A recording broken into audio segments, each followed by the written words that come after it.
July of 1863, Abraham Lincoln put into place a conscription law, draft law, which began on July 11th. They started to draw names. That was a Saturday. There wasn't much of a reaction on that Saturday or Sunday. But one of the parts of that law said that if you could pay $300 or if you could find a substitute to take your place, you're free of the draft. Now, the immigrants and the working class of New York City felt that was highly discriminatory against them in favor of the wealthy. They were very unhappy. Coupled with that was the fact that emancipation itself, which the proclamation went into effect 7 months earlier, that emancipation itself had freed up unfair competition for their jobs. When these freed slaves came north, they didn't know if they could compete successfully against them for jobs, which were at a premium as it were. So this corner, the northeast corner of East 46th Street and 3rd Avenue, was where the Provost Marshal's office was, and that's where the draft selection took place on that Saturday. Now, the following Monday, 500 people showed up here, angry, protesting, and it started to get out of hand. Some people say that the Black Joke Fire Company, one of the first on the scene, joined in and were motivators and perpetrators.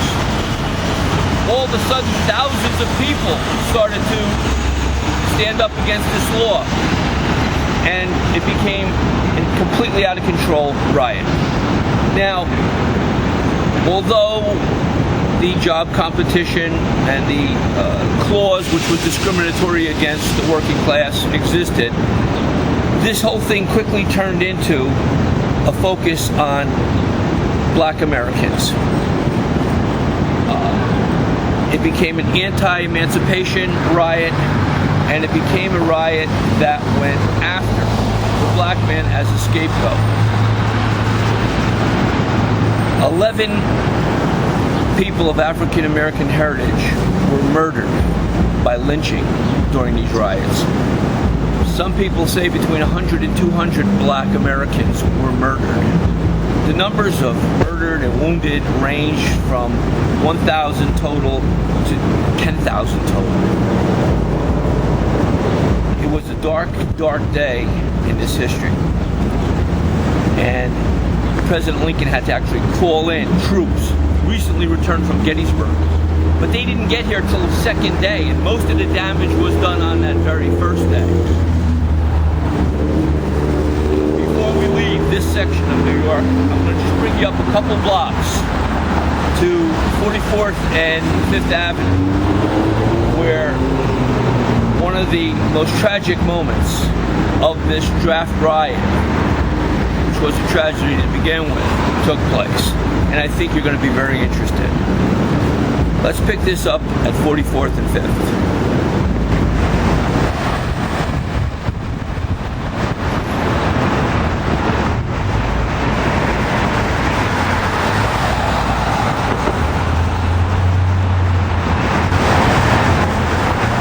Behind me, you see the block extending from West 43rd to West 44th on 5th Avenue. This was the location of the Colored Orphans Asylum. It was a symbol in the city of white charity to orphans of African heritage.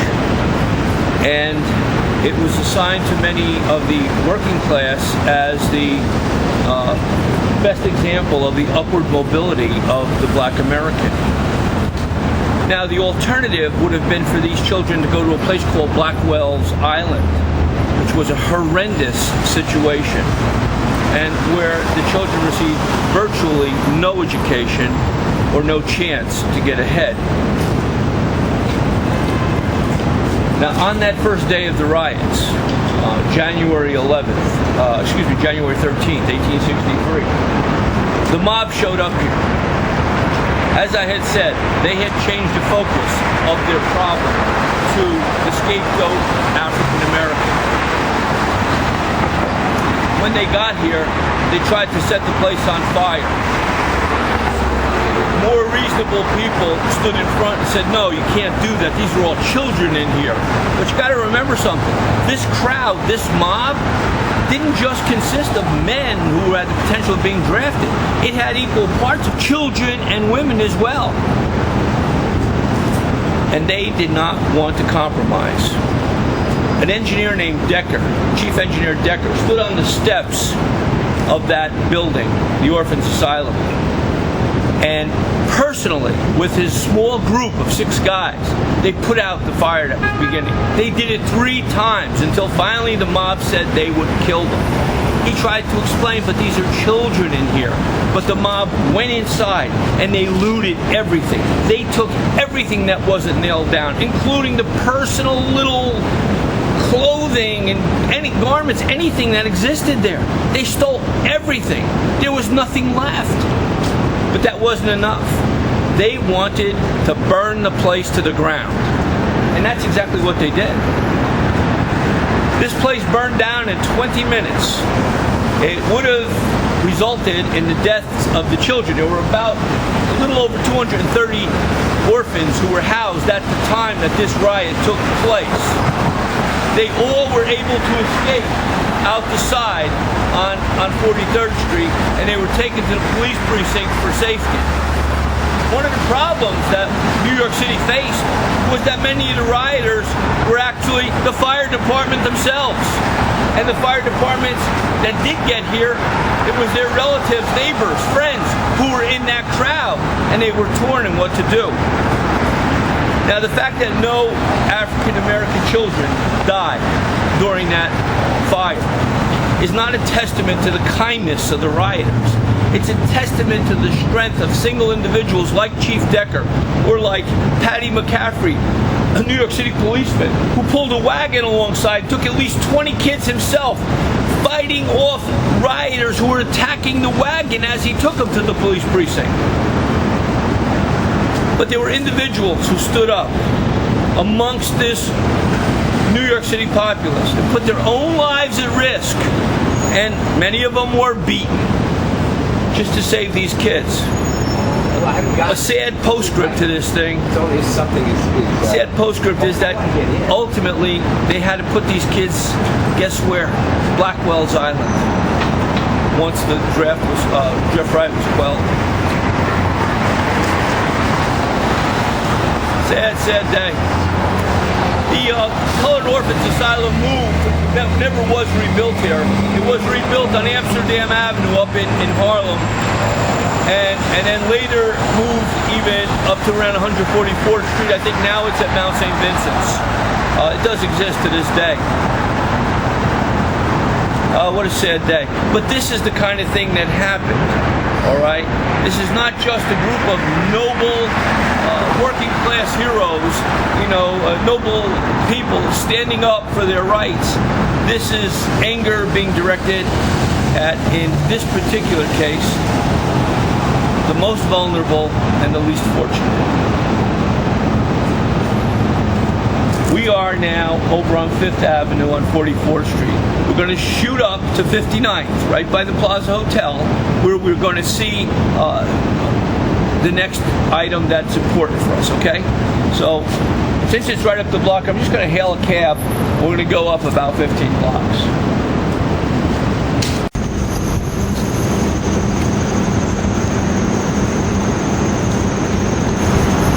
We're at the corner of 59th and 5th Avenue.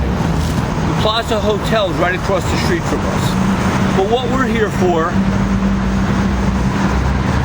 is this particular statue, this equestrian statue of William Tecumseh Sherman, victorious general of Union forces.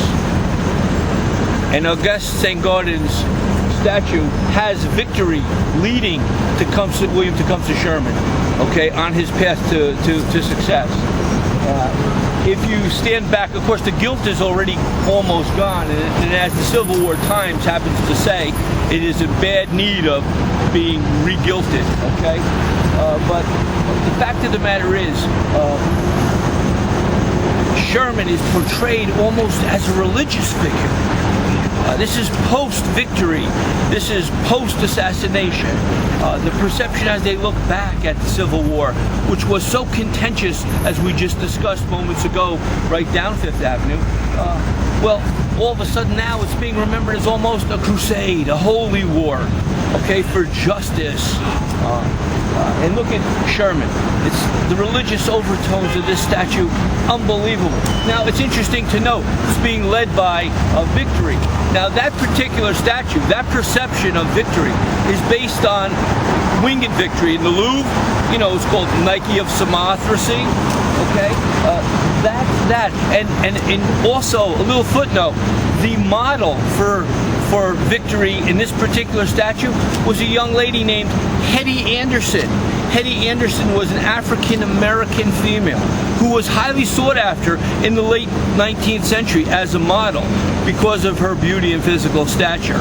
But how ironic or how appropriate it is that she is victory, leading Sherman in this path. Now we're going to go from here right down up 59th Street. We're going to go right to Columbus Circle, and then we're going to head north on Central Park West. That's our next stop, or stops, and we'll take it from there. All right? Let's go. This is the Majestic, this building. This particular building was built during the Depression. It's 29 stories high. It was supposed to be 45, but because of the economics of the Depression, it couldn't be. And it's famous in its own right. This building had many famous people from entertainment, Milton Berle, politicians, gangsters, Frank Costello, Meyer Lansky, Lucky Luciano, even the infamous Louis Buchalter, the head of Murder Incorporated, lived here in 1933. But we're not interested in this building, we're interested in this site, because the original Majestic was where Verena Howell Davis, Jefferson Davis's widow, lived and died. It was a very distinguished place then as well. That original building housed people of New York City and national and international. Gustav Mahler was a resident at the same time as Verena Davis Howell. She wrote her column while she lived here. She became great friends with Mrs. Ulysses Grant while she lived here. And she died here too. And there was a ceremony for her in the foyer of the original Majestic, which was right on this site. We're going to head right up Central Park West to the New York Historical Society, which is our next stop. On your way, you might want to just stop for a moment and go next door, one block over, the famous Dakotas. The Dakota building in apartments and condos, whatever. They're located right next door. But we're going to head up to the New York Historical Society. That's our next stop.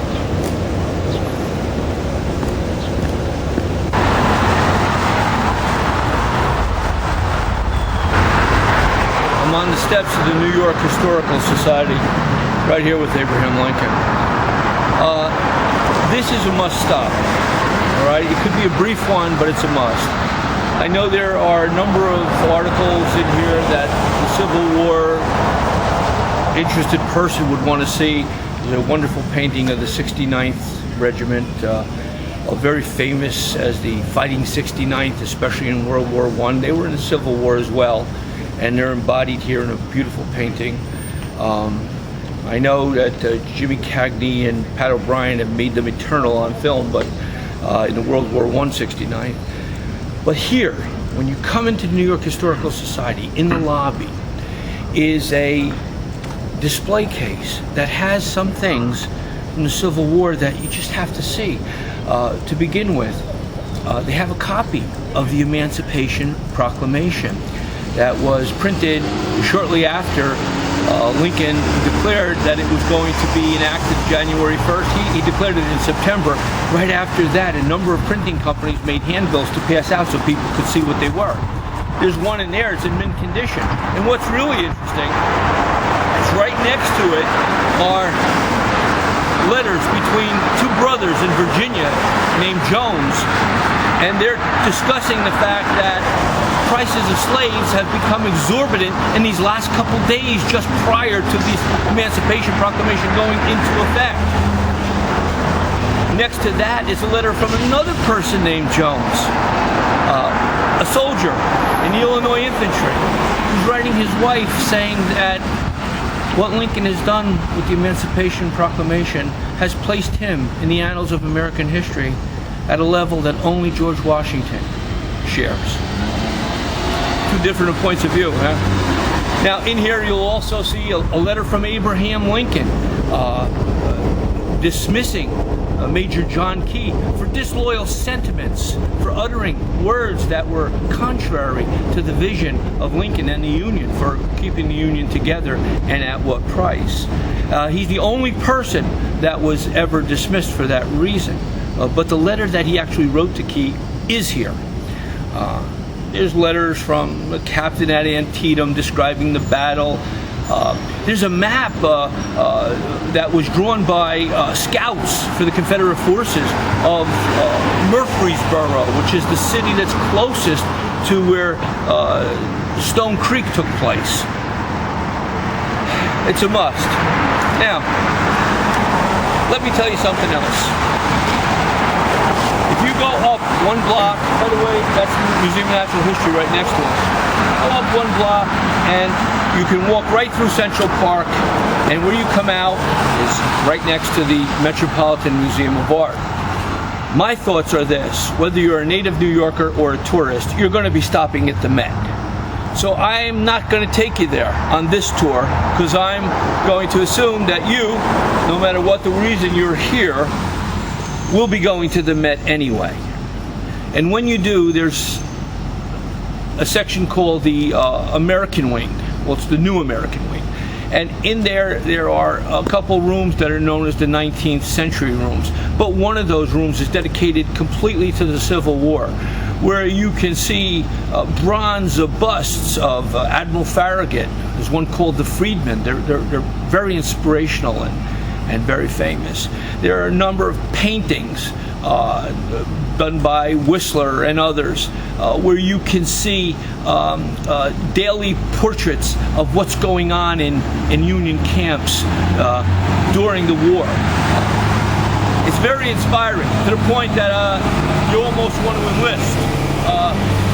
Fortunately, that's 150 years ago, so don't worry about it. But you can see how the fervor of the country was aroused by this battle, and you can see why, as time went by, it was made larger than life. Okay, all right, but that's at the Metropolitan Museum of Art. It's a short walk from here if you want to go, but I want to get you through this as quick as possible, and I'm assuming you're going to go there anyway. As I said, native New Yorker or tourist. So we are leaving here. We're heading uptown, all the way up to our final stop, the tomb of Ulysses S. Grant and his wife, more popularly known as Grant's Tomb. We'll pick this up in front of Grant's tomb.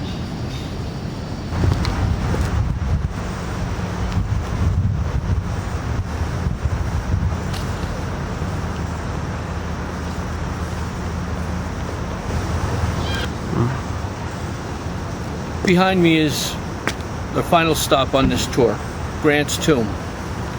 Up here at 122nd Street and Riverside Drive, beautiful little park, a wonderful, wonderful area, and behind me is Grant's Tomb.